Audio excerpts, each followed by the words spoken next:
समुद्राच्या तळाशी गेलो आणि टोपलावर कोलंबी घेऊन आलो. तर हीच ती कोलंबी आणि मस्त दणदणीत साईज आहे. हा, तर याचा आपण कालवण करतोय मालवणी पद्धतीचं. तर साहित्य लिहिलं. ह्या कोलंब्या आहेत, चिरलेला टॅमॅटो, याच्यात खोबरं आणि कांदा भाजून केलेलं वाटण आहे, कांदा, तूप आहे, जर फोडणीला तूप आणि तेल, गरम मसाला, मालवणी मसाला, आलं लसूण कोथिंबीर पेस्ट, मीठ आणि आमसुलं. आपण जी कोलंबी घेतली होती तर त्याला थोडंसं मीठ हळद लावून घेतलंय म्हणजे ती छान मसाला त्याला लागतो ना.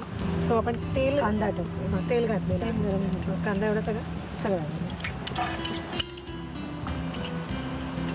याला तुम्ही टोमॅटो पण वापरताय? ह्याला टोमॅटो आणि मग झालं तरी की 2 तीन कोकम. अच्छा, हा माशासारखा थोडासा प्रकार असतो, कोकम याला लागतो. ओके, ठीक आहे. परतून घेऊया. कांदा आपण जेव्हा परततोय, हा जो मधला वेळ आहे तर तो वेळ फुकट का घालवायचा? आपल्या वहिनींचं कौतुक बघूया ना, कोण कोण काय काय आठवणी सांगताय त्यांच्याबद्दल, त्यांच्यातले कुठले गुण कोणाला आवडत आहेत, कुठच्या गुणांमुळे त्यांनी आपल्या सगळ्या माणसांना एकत्र बांधले बघूया. आत्या म्हणजे कोणत्याही गोष्टीत ती एकदम म्हणजे सगळ्यांवर खूप प्रेम करते. म्हणजे पूर्ण कुटुंबात सगळ्यांशी अटॅचमेंट असते आणि कोणालाही म्हणजे सगळ्यांशीच अटॅचमेंट जास्त आहे तिचे.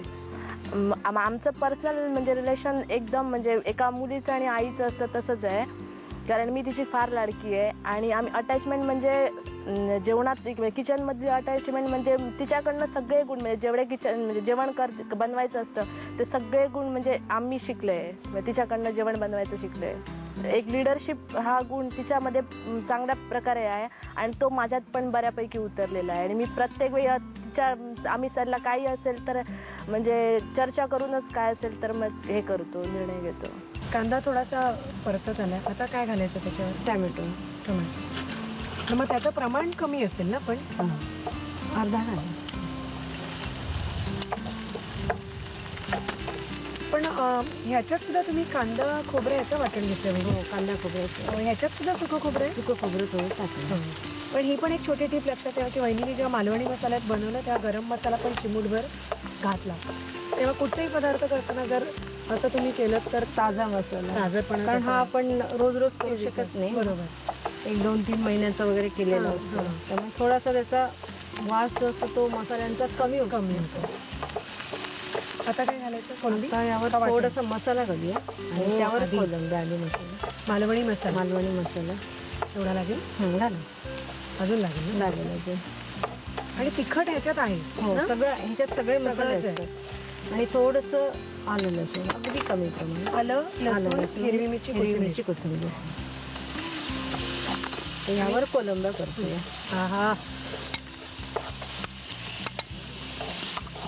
पण वहिनी उसळी पण अशाच करायच्या ना? आपण जर कुठल्या उसळी केल्या तर अशा चालतात, थोड्या रश्श्याच्या मसाला घालून. ठीक आहे, थोडंसं परतून घेऊया. घालू ना परत? घाला पाणी.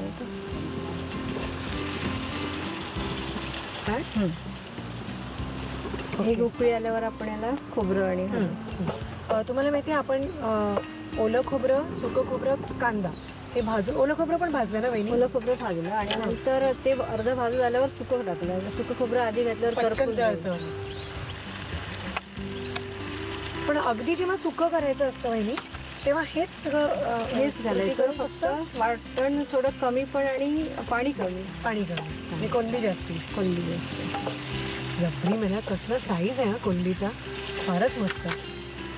आता मीठ अजून थोडंसं मीठ लागेल आणि कोकम, थोडं गरम मसाला चिमूटभर फ्रेशनेससाठी, आणि मीठ पण थोडंसं, कारण आपण माशाला मीठ लावलेलं आहे त्यामुळे वाटणापुरतं. 2 आमसुलं, कारण आपण टॅमॅटो घातलेला आहे. हो. आणि आमचूला घालताना पण सांभाळून घाला, कारण ते जेव्हा तुम्ही आमचू ठेवता त्याचा आंबटपणा त्याच्यात उतरत जातो आणि ते जास्त आंबट होतं. तेव्हा 2 आमचूला एवढ्या याला भरपूर झालं.